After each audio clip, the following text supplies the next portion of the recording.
beloved Boss Mike Cervera.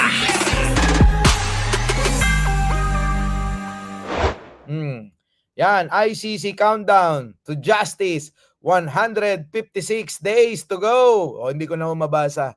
Oo, yung nasa ano. At eto na nga mga kababayan, yun hong petisyon o yung motion na kanilang pinaano mga kababayan, wala na. Oo. Na pahiya na ho sila ng tuluyan. Itong kampo ni Digong mga kababayan, pahiyang-pahiya na ho dito sa napakabilis na aksyon at ano kagad desisyon ng ICC. Oo, doon sa kanilang hinihiling na motion na limitahan yung mga ipipresentang mga ID ng mga biktima o mga magulang, kapatid, kamag-anak ng mga biktima.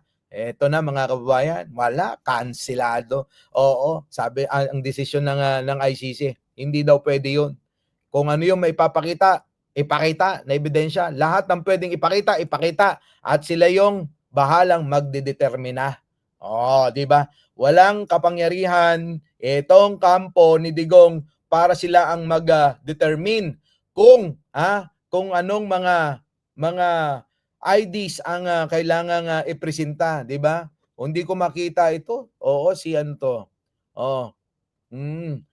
Case ba to? Oh, case. Oh, sorry naman Oh, yan, thank you. So mga kababayan, dito nyo makikita yung pagkakaiba kung si Digong ay dito nililitis sa Pilipinas. Lahat na lang ng kanilang isasabihin sa korte malamang approve agad yan. Pero mga kababayan, dahil nga ho, ang ICC ay isang korte na binuo ng iba't ibang bansa, kailangan talaga maging mapanatili nila yung reputasyon nila na walang kinikilingan. Ano po, na hindi sila tatanggap ng kahit na anong bayad. Hindi pagka nandito sa atin kasi mga kababayan, aminin natin hindi Di ba? Paramihan ng kamag-anak, paramihan ng pera, paramihan ng kaibigan Yan po ang isang problema sa atin dito sa Pilipinas. Kung mahirap ka, mga kababayan, wala na mga kababayan, babayaran ka na lang. Pag binayaran ka at inoperang ka ng 10 bilyon, malamang manginig pa yung mga yon, ano? 'Di ba? Oo, ano ba yan? WC. Ano yung WC? Welcome. Sorry Ayun mga kababayan, 'di ba? Puntahan natin etong ginagawang mga siguro na dismaya dito, mga kababayan, sa mga ginagawa nila Roque. Tingnan nyo mga kababayan, hindi na ho umaalis to sa harapan ng ICC pasok. Sana mga pahirap na Tingnan ninyo mga kababayan pakinggan yung maigi kung paano manlilang si Roque. Tuloy. publika sa Asia, sana mga pahirap ngayon ng Marcos Jr. Magbunga rin sa bagong revolusyon. Kita nyo sa bagong revolusyon. Mga kababayan gusto niya, revolusyon na mga kababayan Para kay Roque, para maligtas si Roque sa tiyak na kulungan, kasunod ni Digong at ni Bato. Nako, mga kababayan, revolusyon na raw. Revolusyon ng ano? Revolusyon kung saan Saan? mawawala na sana po ang pagkagutom. Revolusyon kung saan mawawala na po sana ang pagkagutom, mga kababayan. Ang pagkagutom po ay mula pa nung tayong lahat ay wala pa sa mundo. Meron na hong pagkagutom. Hanggat mga kababayan, tayo ay nabubuhay at meron tayong ugali ng katamaran, meron at merong magugutom. Mga kababayan, sa buong mundo, saan ang walang nagugutom? Di po ba, mga kababayan? Lahat naman ng bansa nakakaranas ng gutom yung ibang mga mamamayan nila. Hindi lang ho sa Pilipinas. Noon pa man mga kababayan meron ng ganyan. Anak na pating iba-iba kasi tao. Bakit? Yung mga tao, may mga tamad. Paano mo naman yung mga tamad, mga kababayan? Yung mga tamad, Tulad ni Roque, masipag lang yan mag-rally. At mga batikos naman batikos. Tulad ng mga DDS, mga kababayan. Kita nyo, asa lang sila ng asa sa mga sa mga OFW nilang kamag-anak at nililigaw pa nila yung mga yun. 'Di ba? Ito alam nyo mga kababayan, ito yung maling kultura na nangyayari sa Pilipinas eh. Maraming mga Pilipino na mahilig lang umasa, ayaw magtrabaho, mga kababayan. Tapos lugi po yung membro ng pamilya nila na masisipag po sila.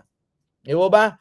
Biruin ninyo yung masisipag, mga kababayan, trabaho ng trabaho, halos 24 oras ay ginagawang pagtatrabaho.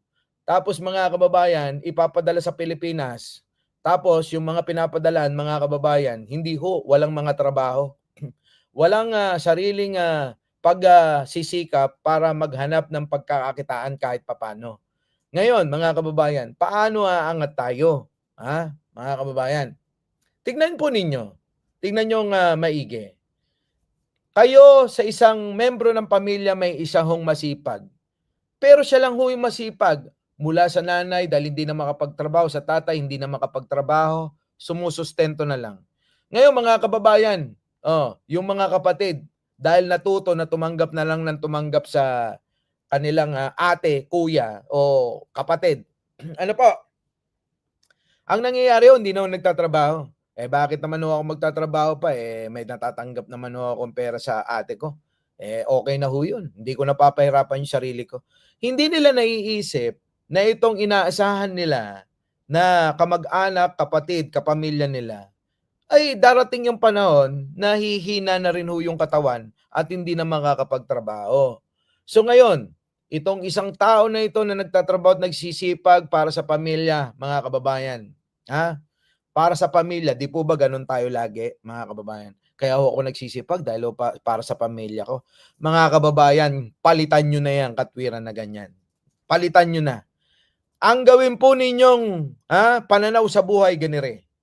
Kaya ako magsisipag dahil para ito sa future ko. Pag dumating yung panahon na hindi na ako makapagtrabaho, may madudukot ako. Eka nga, kapag ka may isinuksok, may madudukot. So ang gagawin po ninyo mga kababayan, magsuksok na ho kayo ng magsuksok, mag-ipon na ho kayo ng mag-ipon para sa sarili ninyo. Hayaan ninyo yung mga yan, yung mga taong umaasa sa inyo, mga kababayan. Bahala sila dyan kung magutom sila. Ayaw nyo nun? Pag nagutom, magsipatayan yan. Edi, mabawasan tayo ng mga ng mga kababayang mga tamad tulad ng mga DDS. Kita nyo. Nakita nyo yung mga DDS? Umaasa lang sa kanilang mga follower na OFW. Hinuhut-hutan yung kanilang mga OFW na supporters. Kita nyo, ang kakapal ng mga mukha niyan, lantaran talaga, i-chat pa nila. Pengi po ng ganito, wala po akong pambayad kasi ng internet. Gusto ko pong sumama sa rally, kaya lang wala po akong pamasahe. Malayo po ako, galing po ako ng Mindanao, ng Bisaya, Cebu, kung ano-ano pa. Pengi po ng pamasahe. Pengi rin ng pang-hotel. Eto mga kababayan. Mawalang galang na lang ho, gawin nating example kay Meme Pebbles. Mawalang galang na ho, kay Meme Pebbles. Di ba't galing sa bunganga niya, sino ho yung tumulong sa kanya para makarating ng Hong Kong? Di ba inisponsoran nyo ng OFW? Yan mga kababayan. Wag ho. Kaya nga ho mga kababayan, sa tuwing may makakamit po kami na mga OFW, lagi ko sinasabi, wag na ho kayong magbibigay ng kahit na ano. Pwede na yung magkape lang tayo. Okay na yun. Kamustahan tayo, di ba? Hi, hello. Ganun po dapat eh. Di ba? Isubi nyo na lang yan para sa future. Mag-ipon kayo ng maraming pera nyo. Balikan ko yung mga ugaling mga DDS na umaasa lang, asa lang ng asa. Mga kababayan, yun po ba tamang kaugalian ng Pilipino? Hindi ho. Hanggat mga kababayan, dapat ganito hanggat ho tayo malakas, kumpleto, kamay, paa, magtrabaho tayo na magtrabaho para makatulong sa pamilya, sa magulang, mga kababayan. Oo, pero mga kababayan, wag naman ubos biyaya yung pagbibigay ng tulong. Eh kung meron ho kayo, halimbawa, 4 ho kayong anak na magulang ninyo, isa lang ho yung nagtatrabaho. Eh kawawa ka naman ho tong isa na 'to. Eh kung kayo lahat magtatrabaho, mga kababayan, nako, eh baka 1 taon lang mga kababayan, kayo na pinakamagandang bahay diyaan sa lugar ninyo. 'Di ba? Eh di kinaiinggitan kayo ng mga kapitbahay ninyo. Eh tulong-tulong ho dapat. Hindi lang ho isa, hindi lang ho dalawa. Kung 4 kayo na anak sa pamilya at ang mga magulang ninyo hindi na makapagtrabaho, abay kayo hong 4 ang gumawa ng paraan, magtulong-tulong kayo. Hindi yung aasa kayo sa bawat isa, kundi tulong-tulong para hmm, mabigyan niyo naman ng kasiyahan yung mga magulang niyong lumikha sa inyo, 'di ba? Mga kababayan, alam niyo ang kasiyahan ng mga magulang yung makita naman nila na may nagawa kayo na isang magandang bahay sa lugar ninyo, 5 sasakyan. 5 sasakyan na magagara na nakapark sa garahe niyo, 'di ba, mga kababayan? Mga kababayan, pagka gano'n, yun na ho ang number 1 ho na kasiyahan ng mga magulang natin. Kaya mga kababayan, tulong-tulong po. Hindi naman porke tumulong, lahat na lang ng pera niyo tulong niyo. Wag kong gano'n. Balikan na natin 'to si Roque, inang-inan 'to. Oo, loko kasi 'to, eh. Sige, ito na, pasok. Revolusyon kung saan yung kapayapaan at mababang kriminalidad na ibinigay sa atin ni Tatay Digong ay Mababang kriminalidad daw na binigay daw ni Tatay Digong niya. Buwisit na 'to. Eh, si Pangulong Bongbong Marcos nga nagbigay niyan. Walang ya ka, Roque, talaga 'no? Tignan niyo mga kababayan, tignan ninyo. Yung mga tao diyan naniniwala pa rin sa pinagsasabi niya. Eh, bakit ho? Gano'n ho talaga mga sinungaling. Kadalasan pinapaniwalaan, eh. Ano po? Eto na. babalik muli. Ang Revolusyon kung saan ang mga drug pushers at drug traffickers ay natatakot at pilit na nagtatago. ano pilit na nagtatago? Paanong nagtago? Nagtago ba sila Pulong? Sila Michael Yang? Eh, di ba? Paano? Eh, siyempre kalabangan sila ng mga Duterte sa droga. Kaya, di ba, mga kababayan, kailangan magtago sila. Kalaban, sa negosyo. Pero hindi naman yung hindi naman yun yung kailangan tignan ng tao. Nawala ba ang droga nung panahon ni Digong? Dahil yun yung pangako niya. Hindi naman ho, eh. Nawala ba ang korupsyon nung panahon ni Digong? Hindi naman ho, eh. Nawala ba ang kahirapan at kagutuman nung panahon ni Digong? Ay lalong hindi ho. Oo, maraming naghirap nung panahon ni Digong. Yan po yung katotohanan. Di ba? Sige, tuloy. At kung saan ang presyo ng mga pinagbabawal ng gamot ay lalong tumaas dahil doon sa ginagawa Anong presyo ng droga daw lalong tumaas? Bakit mo alam? Uy, Rocky, bakit alam mong lalong tumaas? Ako nagulat dito sa sinabi niya. Bakit lalong tumaas, Roque? Ba't alam mo? doon sa ginagawa ng gobyerno na talagang sinusupil ang pangangalakal ng pinagbabawal na droga. Malungkot po ngayon dahil ang pagkakakulong kay Tatay Digong Hindi yan. dahil doon sa ginagawa ng gobyerno na talagang at pilit na nagtatago at kung saan ang presyo ng mga pinagbabawal ng gamot ay lalong tumaas dahil doon sa ginagawa ng gobyerno na talagang sinusupil ang pangangalakal. Naisip niya mga kababayan na ay talaga naman tumaas ang presyo ng yung mga droga daw. Tumaas daw ang presyo ng droga. Hindi niya masabi na kokonti na lang yung pagkukuhanan kay Digong na lang kukuha yung mga addict at mga pusher. Ay, grabe. At saka mga kababayan, tingnan nyo, alam na alam niya. Di ba?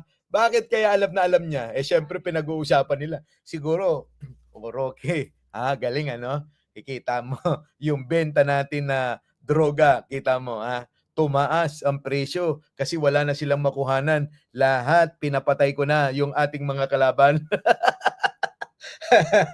Ay, nako. Grabe, no? O, sige, tuloy. ng pinagbabawal na Hmm. droga.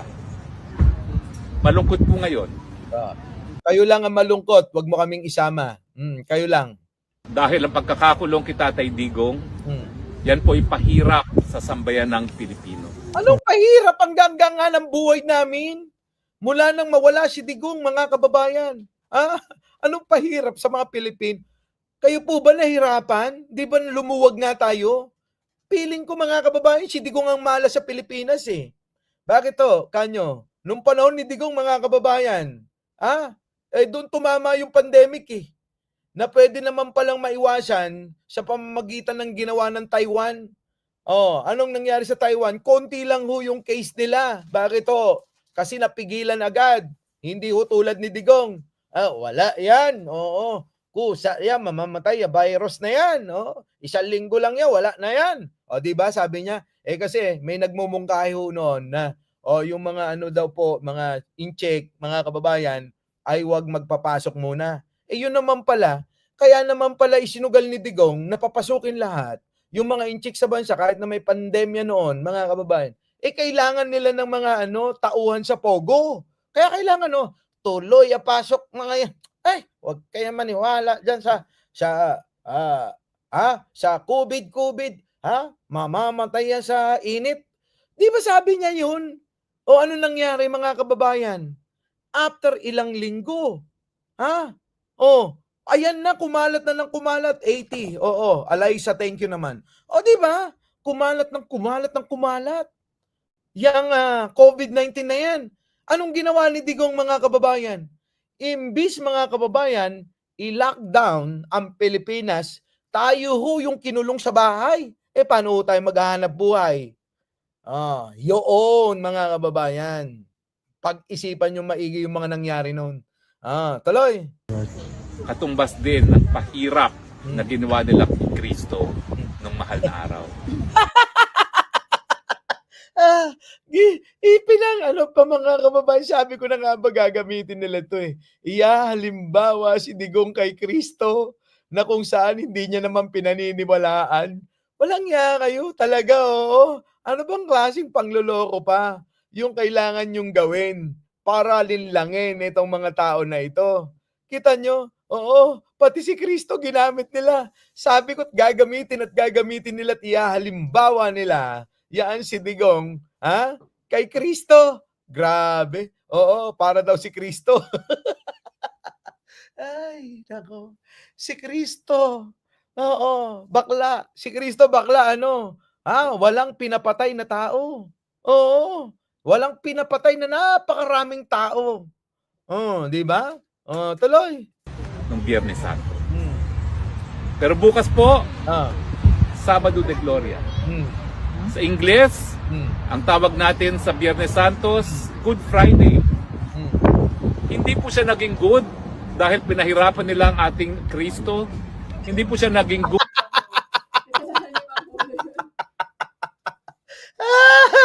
Huli sa bibig mga kababayan. Pinahirapan daw nila yung kanilang Kristo. Kita nyo? Diyos na liya si Digong. Maniwala kayo. Ayan si Rocky na mismo nagsabi. Diyos nila. Sino? Si Digong. Tingita nyo mga kababayan. Ibang klase talaga to. Ginawa na talaga nilang Diyos si Digong. Ayan napakaliwanag lang sa pagkakasabi. Pinahirapan daw ninyo natin yung kanilang Kristo. Tuloy. ating Kristo. Hindi po siya naging good. Hindi po siya naging good dahil pinahirapan nila ang ating Kristo. Hindi po siya naging good Ay, Diyos ko. Imbis mga kababayan, Sabado de Gloria, pagkabuhay, ni bro, mga kababayan, sa kanila, hindi daw naging good. Bakit? Yung Kristo nila na si Digong, ayun, nahihirapan pa rin sa Selda 13. Alang niya. Tuloy. dahil pinatay nila si Kristo ngayong araw nito. It is Good Friday dahil alam po natin in 2 days time it will be Easter. Mali ka dyan. Mali ka dyan. 3 araw bago nabuhay ho si Kristo. Di po ba? Sabado ho, nabuhay, di po ba? O nung namatay, Lunes, Miyerkules, Huwebes, Biyernes. Ayan. So mga kababayan, Martes, Miyerkules, hindi, Huwebes, hindi, Lunes, Martes. Miyerkules, Huwebes, Biyernes. Patay ho si Kristo. Sabado, mga kababayan, buhay na ho yun. Ito naman si si Rocky, kung ano-ano pinagsasabi. Sige, tuloy. Darating at darating din ang Pasko ng pagkabuhay. Correct. Darating at darating din ang Pasko ng pagkabuhay ng sambayan ng Pilipino. Ano pinagsasabi nito? Ano sabi mo, Rocky? Ulitin mo nga. In 2 days time, it will be Easter. At yan naman po ang pangako sa atin habang tayo po ay nananampalataya sa Panginoon. Si Digong hindi naman nananampalataya yun Rocky, si Digong, oo, ang gulo-gulo niya, hindi naman nananampalataya yun Ayaw nga niya, minumura nga niya yung Diyos pero bakit yan ang ginagawa mong halimbawa? Ganyan ho yung mga demonyo, mga kababayan. Nagpapanggap na mga banal. Pero ang totoo, mga kababayan, naku, Diyos ko po, sandamakmak ang mga kalokohan yan. Roque, di ba? Ano yung chismis na napakarami mong pinapatay sa bataan? Aminin mo yan. Darating at darating din ang Pasko ng pagkabuhay. Darating at darating din ang Pasko ng pagkabuhay. Laging pastor na talaga ito. Buhay ng sambayan ng Pilipino na matatigil na ang administrasyon na nagpapalaganap ng gutom. Grabe ito mga. Nagpapalaganap daw ng gutom, mga kababayan. Sige, tuloy. Grabe ka. Rocky, alam mo. Mukhang kung ikukumpara natin, mga kababayan, sa sinabi niya nagpapalaganap ng gutom, Rocky, igagawin kitang halimbawa. Hindi mo ba napansin, Rocky, kung nagpapalaganap ng gutom si Pangulong Bongbong Marcos, pansinin mo, Rocky, nung nandito ka sa Pilipinas, presidente si Pangulong Bongbong, ang taba-taba mo. Ngayong wala ka na sa Pilipinas, bakit ka pumayat? Di ikaw yung gutom. Hindi dito sa Pilipinas nagpapalaganap ng gutom. Nung nandito ka sa Pilipinas, taba-taba mo Di ba? Yung mukha mo may salbabida. Kita mo, bukod sa tiyan mo na parang bola. Di ba? Ang taba-taba mo na nasa Pilipinas ka, ano sinasabi mong gutom ka rito? Ano nagpapalaganap ng gutom? Ngayon ka nagugutom. Ewan ko kung nasaan ka ba. Diba? Nung nasa Pilipinas, napakataba nito. Diba? Tapos sasabihin mo, nagpapalaganap ng gutom dito. Nung panahon na nandito ka, panahon na Pangulo pa si Pangulo, panahon na Pangulo si, si Pangulong Bongbong Marcos, ang taba mo. Grabe yung yung mukha mo may bilbil. Yung tiyan mo parang may bola ng bola ng pang-exercise dun sa gym. Di ba? Ano sinasabi nito? Naku, kayo talaga Sige, tuloy. Matitigil na ang administrasyon na nanunupil ng karapatang pantao. Anong nanunupil ng karapatang pantao? Kayo nga yung nanupil nun. Di ba? Yung karapatan ng mga ilang mga sabihin nyo na ng mga adik, hindi ko kinakampihan yan. Sabi ko nga, kung gusto nyo na patayin, gumawa kayo ng batas dyan. Kapag adik ka, patayin ka kagad, okay yan. Pero kung hindi wala kayong karapatan. So ngayon, nasaan yung panunupil doon? Kayo yun, nanupil ng karapatan ng mga pinagsuspetyan yung mga adik at dinamay nyo pa yung mga inosente. Ayan, nagkapatayan sila. Di ba? Matitigil na ang administrasyon na lantaran ang korupsyon. Darating. Lantaran talaga ang korupsyon Kita mo naman yung mga ninakaw ni Sara, hindi pa rin maipaliwanag niya. Hanggang ngayon, hindi pa rin naipapaliwanag. Lantaran yung korupsyon. Abay, gumawa ng mga peking pangalan, Mary Grace Piatos, Kokoy Villamin, Dodong Gang, Grocery Gang, pati na ang alin, Piluka Gang, kita mo? Lang niya, kasama ka dun. Di ba? Hindi kami nagugutom.